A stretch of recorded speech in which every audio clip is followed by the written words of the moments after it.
Unti-unting kinuha ng adiksyon ng aming ina. Ito ang naghele sa kanya sa pagtulog hanggang lamunin siya ng kama. Nung natanggalan siya ng mga ngipin, iniwan niya lang to sa sulok ng banyo.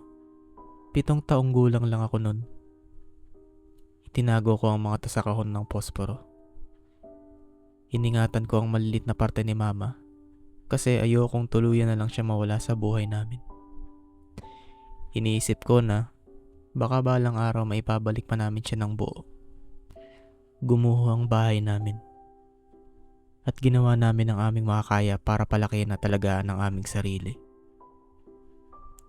Tumatagas ang kisame, nabubulok ang mga hagdanan. At sa tag-init, ang tanging lamig na dumadantay sa aming balat ay galing sa pamaypay na pininas lamang sa matigas na karton. Pero gayon pa man, bahay pa din namin to.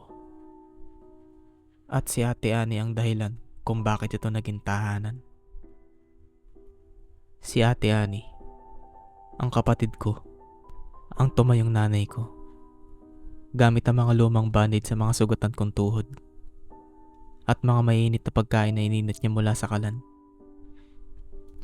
Kinukwentuhan niya ako ng mga katatukatan at pinapayagan niya akong tumabi sa kama niya sa takot ko matulog mag-isa. Tinuruan niya akong sumaya ng yapak sa carpet sa aming sala habang malakas ang tugtog na nagmumula sa radyo. Lagi niya akong pinapauna na maligo at hindi siya nagrereklamo kahit konti na lang ang natitirang tubig at kailangan niya ulit mag-igib. Araw-araw niya ring sinusuklayan ang buko bago ako pumasok sa paaralan kahit na umiyak ako at nasasaktan ko siya tuwing sumasakit ang ulo ko sa pagbubuhol niya. Si ate may pagkamorena katulad ng kanyang ama. Hindi ko kilala kung sino man siya. Ako naman, mana kay mama na mestiza. Gusto ni ate na pumuti tulad ni mama. Iniisip niya na mas pansinin siya ni mama. At para hindi rin maalala ni mama ang itsura ng kanyang ama sa kanya.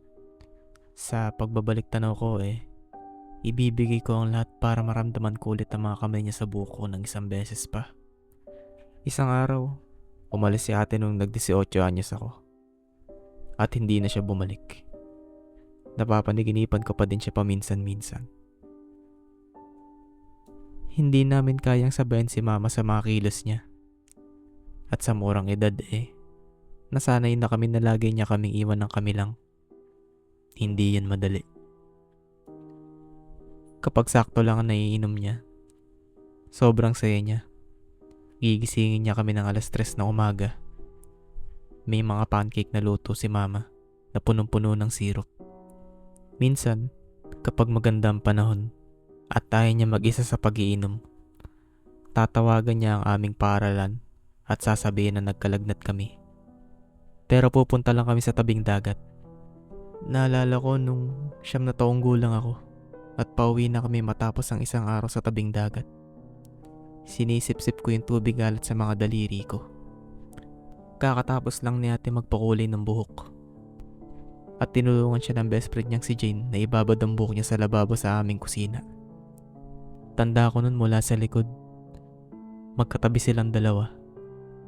Hindi ko alam kung sino si mama at sino si ate. Kapag naman napapasarap ang pag-iinom ni mama, nawawala siya ng buong gabi. Nag-aayos siya na parang beauty queen yung buhok niya.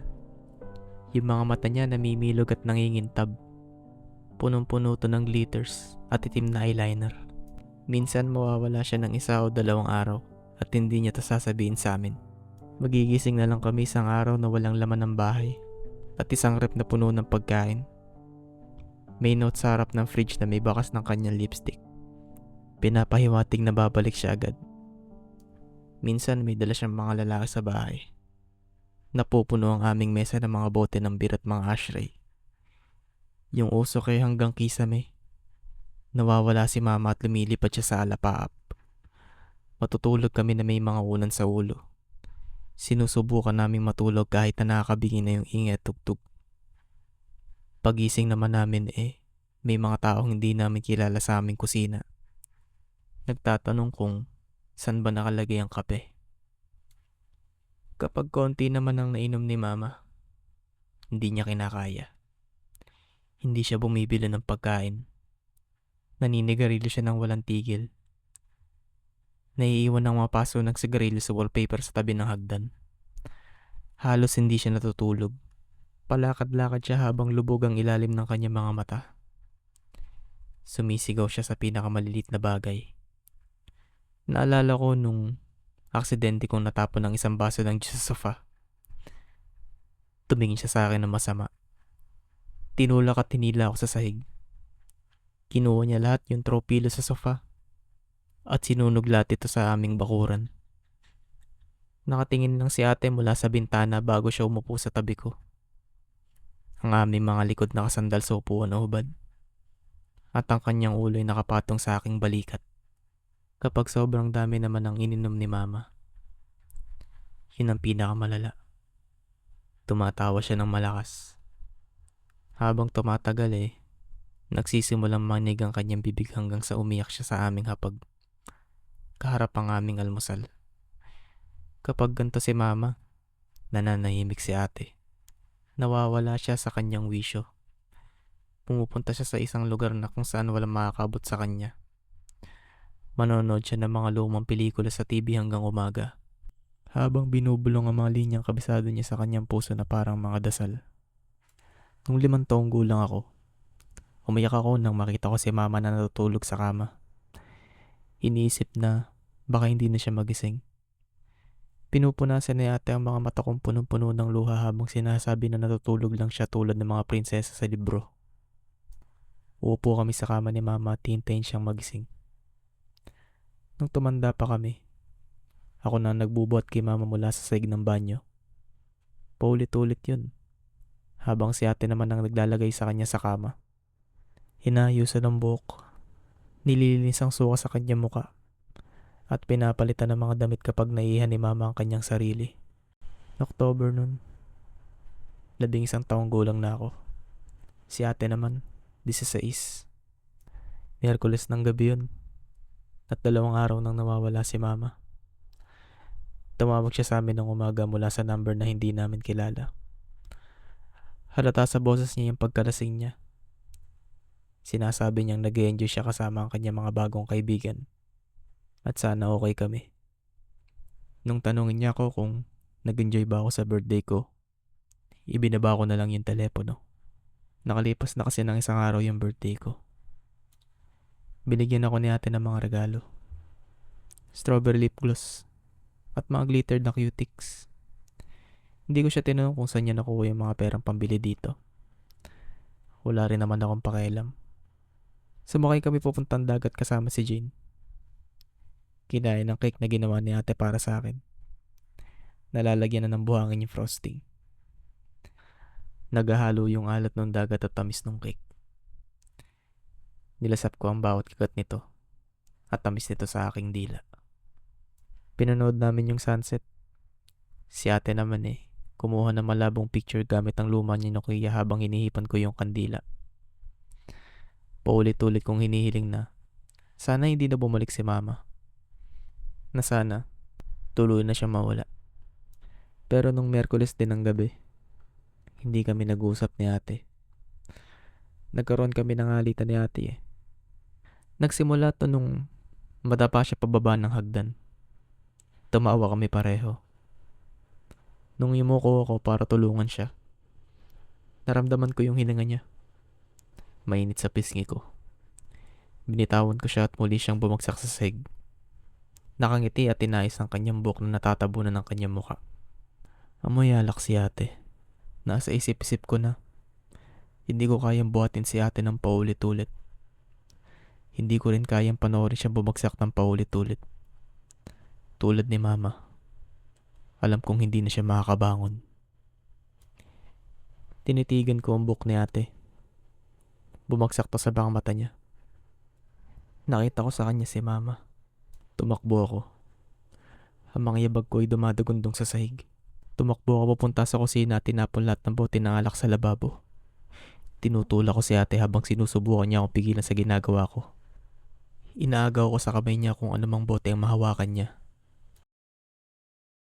Hinawakan niya ako sa balikat. Napatigil ako at nabitawan yung huling bote ng alak. Bumagsak to sa pagitan namin. At nagkalat ang mga basag na salamin na para mga bituin na nahulog mula sa langit. Mga piraso na hindi na namin may babalik. Sa labas ng mga bukas na bintana ay ang langit na naging kulay ginto at mga ulap na naging kulay rosas at kahil. Napaiyak ako nun. Pinapanood si ate sa kanyang mga tuhod. Sinusubukang ayusin ang mga piraso na nabasag. Ganon si ate eh. Lagi niyang sinusubukan na ayusin ang mga bagay kahit uli na ang lahat. Ang amoy ng pagkain na nagpataan sa akin mula sa aking kwarto. Ang sikmura ko na ang nagtataksil sa akin. At hindi nito mapigil ang pagkalam. Nagluluto si ate ng paborito kong spaghetti. Totoong pagkain. Hindi frozen o delata. Inayos niya ang mesa. Pinapatugtog niya ang paborito niyang kanta ng The Carpenters. Dahan-dahang sumasayaw si ate habang hinahalo ang tomato sauce. Habang kumakain kami sa katahimikan, nararamdaman ko bawat kagat ko parang napapatawad ko siya. Kahit kailan, hindi nagluto si mama ng hapunan. At hindi niya din alam na spaghetti ang paborito ko mula pagkabata. O kaya, umupo at saluhan man lang kami na nasa katinuan. Nagugas kami nung una namin marinig to. May gamo-gamo na gumagapang sa loob ng pintana. Binuksan ko to ng bagya para palabasin. Sa likuran ng bakuran, may dumarating na mahinang tunog. Nilingon ko ang aking ulo upang makinig. Umiiyak to. Iniisip ko na baka yung anak lang ng kapitbahay namin. 2 taong gulang. O baka si Lucky, yung pusang pag-aari ng mga adik sa kanto. Humihingi ng pagkain gaya ng ginagawa niya minsan. Gusto ko siyang pakainin pag napapadaan siya sa amin pero pinipigilan ako ni ate. Pinapangaralan ako na pag nagbigay ako ng 1 beses, hindi na sila titigil sa pagkuha.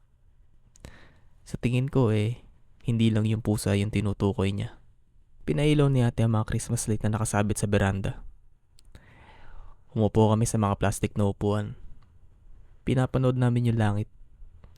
Nung mga bata pa kami, lagi kaming uupo sa labas at kinukwento ni ate ang mga pangalan ng konstelasyon.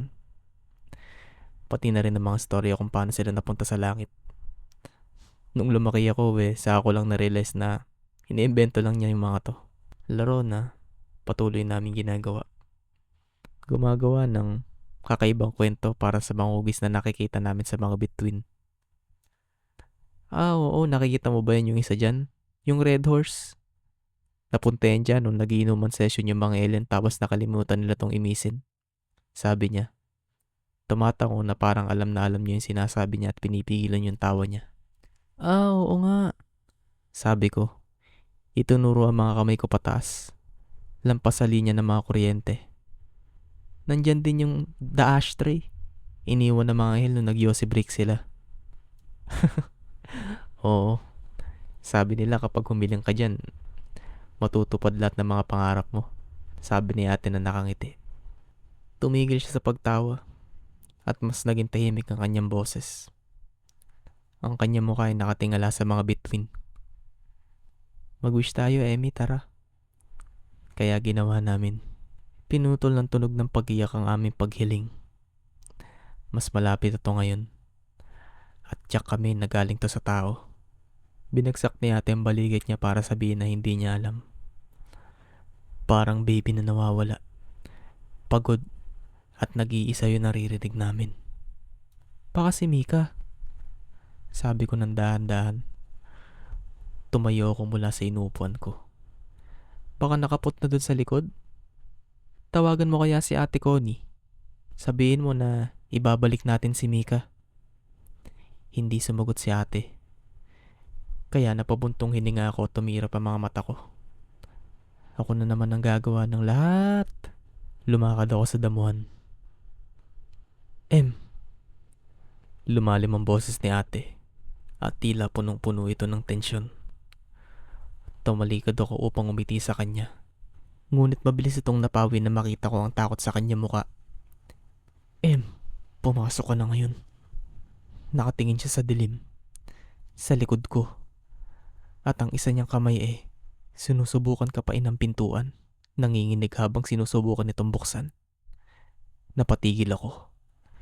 Nakita ko kung ano ang tinitingnan niya. Sa mga halaman. Sa likod ng aming bakuran may tao na nakaupo. Nakatiklop ang kanyang tuhod at nayayakap niya ang kanyang mga binti. Ang kanyang bibig ay nakabukas. Malumanay na bumubukas at nagsasara habang umiiyak. Para bang isang bata na nawawala sa dilim. Pero hindi to bata. Parang isang taong ginagaya ang tunog ng isang batang umiiyak. Bigla itong tumingala at tumayo. Natatabunan pa rin ng dilim ang kanyang muka. Masyado siyang matangkad at payat. Sobrang payat niya para maging isang tao. Natakot ako. At kusa nang gumalaw mga tuhod ko, biglang nilaman ng adrenaline yung katawan ko. Tumakbo ako pabalik sa bahay. Naunahan ko si ate at hinila ko siya papasok at sinara ang pinto sa likod namin.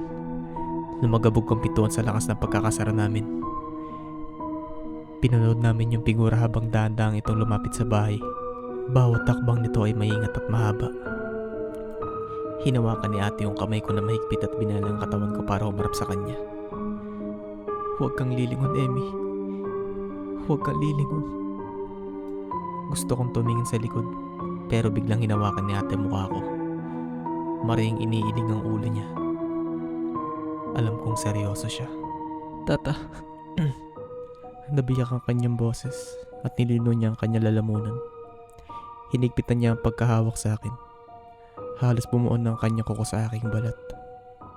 Tatawag ako ng pulis at magiging... Naputol ang pagsasalita niya at ang mga mata niya ay napuno ng luha. Babagsak ang mga to at tutuloy ito sa pagtulo. Ngayon ko lang nakitang umiyak si ate. Naiwan sa labas yung phone mo. Bulong niya.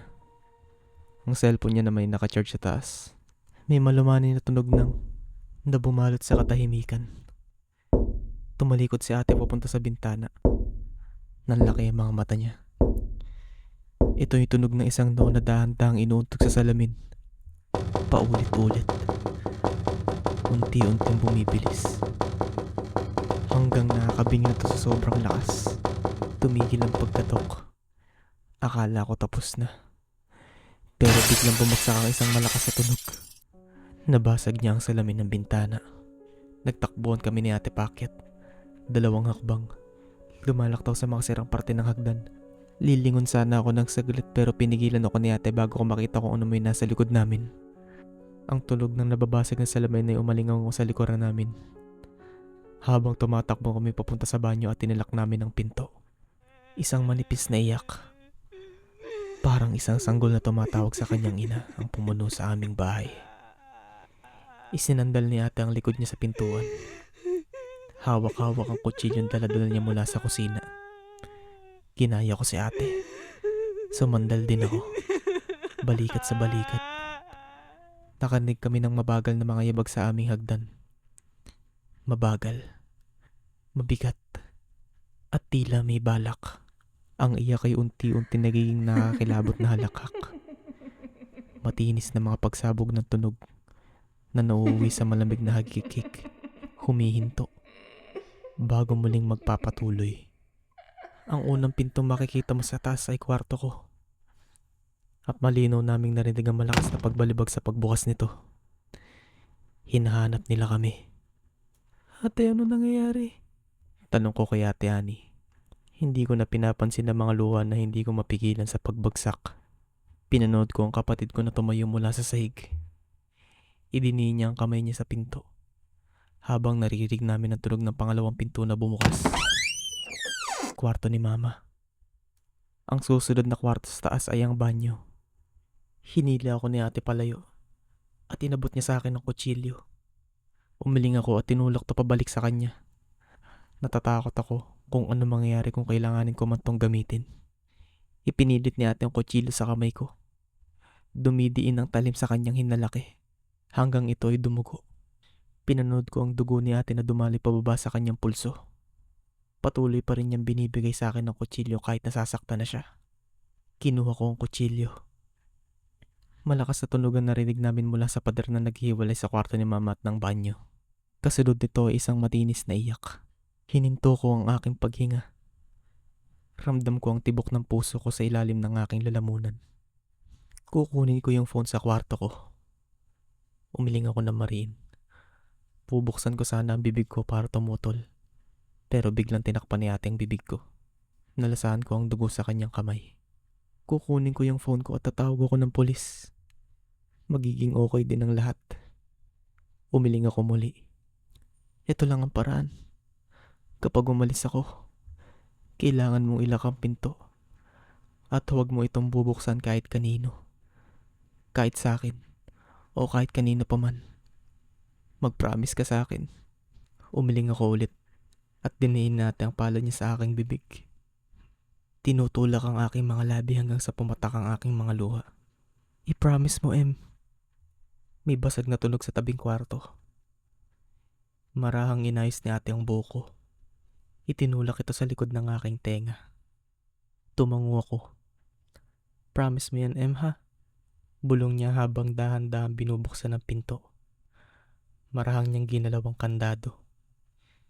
Pinanood ko ang kanyang balikat na unti-unting nawawala sa itim na pasilyo. Parang buwan na tinatakpan ng eclipse. At pagkatapos, nawala na siya. Hindi ako gumalaw o huminga ng ilang segundo. Pagkatapos ay mabilis kong inilak ang pinto. Sakto din nun ay may bumagsak sa labas. Kasunod ng isang matinis na sigaw. Ang doorknob ay nagsimulang manginig ng malakas. Halos maputol na isang tornilyo. Pinunod ko itong gumulong patungo sa akin sa mga tiles. At pagkatapos, katahimikan. Umupo ako sa tabi ng pinto. Hawak ang kutsilyo. Hinihiling ko na sana kamay na lang ni ate ang hawak ko. Nilamon ng paligid na nakakabing katahimikan. Walang ibang tunog, kundi ang aking mabilis na paghinga. Em? Narinig ko ang isang boses mula sa pinto. Napaiktad ako. Anak, anong nangyayari? Ma? Nanginginig ang boses ko. Mama, ikaw ba yan? Niyakap ko ang sarili ko at sinubukan kong pigilan ang aking panginginig. Anak, okay lang. Buksan mo na yung pinto. Ligtas na. Buksan mo na. Nanginig muli ang hawakan. Pero ngayon mas banayad na. Buksan mo na. Okay na ang lahat. Kinatok niya ang pinto. At tinapat ko ang kamay ko sa kandado. Anak, sorry ha.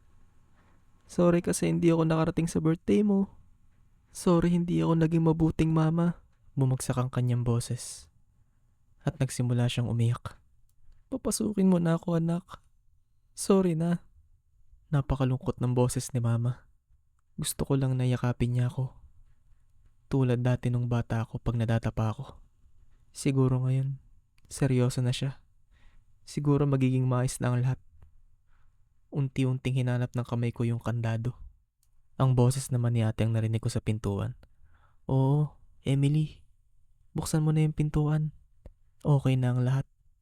Biglang tumigil ang kamay ko sa pag-ikot ng kandado. Hinigpitan ko ang hawak sa kutsilyo. Kahit kailan, hindi pa ako tinawag ni ate sa buong pangalan ko. May kumalampag sa pinto. Kasunod ng paghinig ng doorknob. Emily, buksan mo na!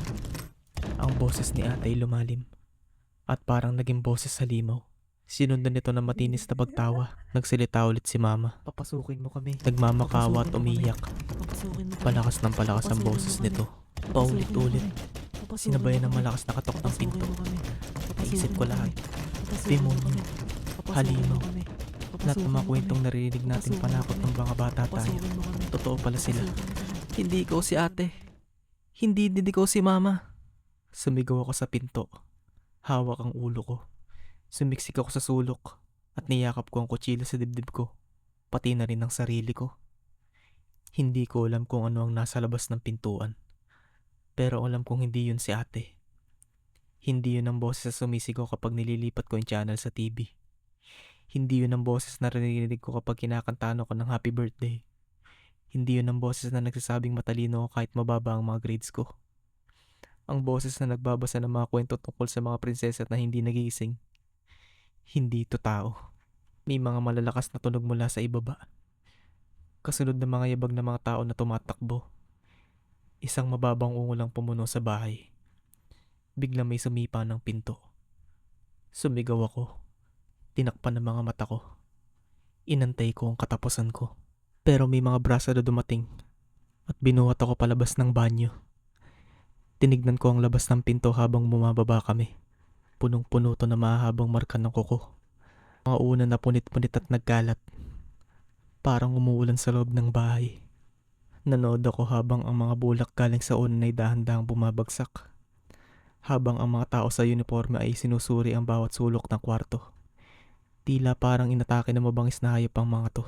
Sa labas, sa bakuran, may mga pulis at ambulansya. Sa gitna ng lahat, nakita ko si ate. Naliliguan siya ng asul at pulang ilaw. Para siyang isang anghel sa dilim. Kahit na punong-puno ng ilaw. Ang mukha niya ang pinakamaliwanag. Tumalon ako mula sa balikat ng pulis at tumakbo papunta sa kanya. May mahihinang sigaw na nagmumula sa ambulansya ang narinig namin paminsan-minsan. Dahan-dahang iniwas ni ate ang ulo ko mula sa tunog. Nakita ko sa ngiti at mata niya ang lungkot. Sumikip ang dibdib ko. Doon ay naintindihan ko. Wala palang demonyo. Wala mabangis na hayop na masasamang tao na gusto pumasok. Si mama lang. Nawala siya sa sarili niya dahil sa alak, droga, at kung ano pang dumadaloy sa sistema niya. Matapos ang ilang linggong pagbibisyo, may nabasag sa kanyang isipan.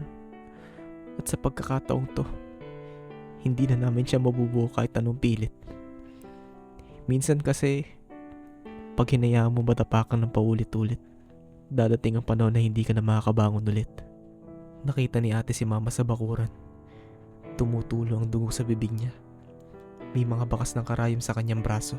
Napakapayat at desperado pa sa isang hit. Hinanap niya ang lahat ng alak na tinapon ko. At nung wala siya makita, pumunta siya sa banyo para hanapin ang tinago niyang droga. Hindi ako hinahanap ni mama. Ang gusto lang niya ay yung droga na nakakulong sa banyo kasama ko. Sa sobrang pagkakalulong niya, nagaya niya ang boses ni ate ng halos perpekto. Sa huli, ang mga totoong halima ay yung mga bagay na kumakain sa atin paunti-unti. Minsan nasa bote, minsan nasa karayom. O kung ano man ang sanhi kung bakit hindi tayo makabangon sa kama tuwing umaga. Minsan ang totoong halimaw kung sino pa yung nagpalaki sa'yo. Kung sino pa yung minahal mo ng sobra. Nasa sayo kung papapasukan mo sila.